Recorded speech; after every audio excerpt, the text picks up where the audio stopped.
All right, I'm gonna break down a lease, how to present it to a customer within 60 seconds. It's kind of like a crash course for dummies. If there's anything that I didn't say, please feel free to share it in my comments. I'm not perfect. I always like to continue learning, but this is how I present it. So first and foremost, this is for customers that are trying to get an expensive vehicle, but trying to get the lowest payments. So first and foremost, here's some of the pros. You can trade every 2, 3, or 4 years into the newest, most advanced vehicles in the market. You never ever have any negative equity if you abide by your contract. You have lower payments on a more expensive vehicle, and at the end, you can finance the remaining balance and pay it off. You can walk away from the lease with a fee to get ready for the next customer. And last but not least, you could trade it in for a used or new vehicle. And the cons are, if you go over your miles, you're responsible for a certain amount for every mile. And when you pay it off at the end, you will have to pay taxes on the vehicle again.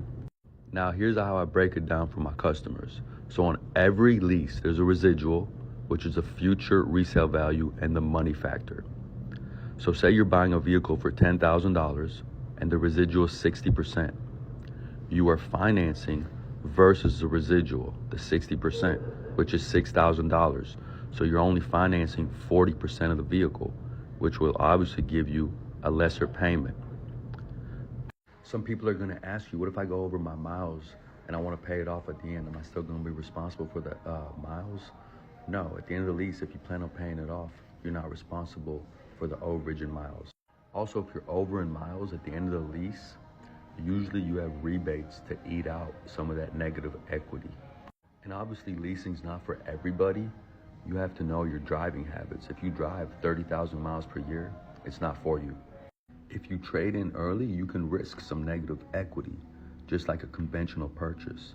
But if you trade it in after the 24, 36, or 48 months, the manufacturer is giving you exactly what they promised you at the beginning of the contract, which is the residual, which is the future resale value, which they're betting on the vehicle to be worth that much at the end of the contract. I've seen people come in and try to trade in 1 month before, and they'll be in a very negative equity situation. We just tell them to wait a month and bring it in, and we're supposed to give them exactly what the manufacturer said they were gonna give them, hence never having any negative equity. So it's kind of like a gamble.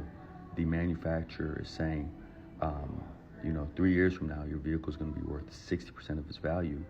And if you're on a $10,000 car, they're saying it'll be worth $6,000. But if you try to trade in 1 month before, it could be worth $4,000, because that's the bet they're taking, right? That's the risk they're taking.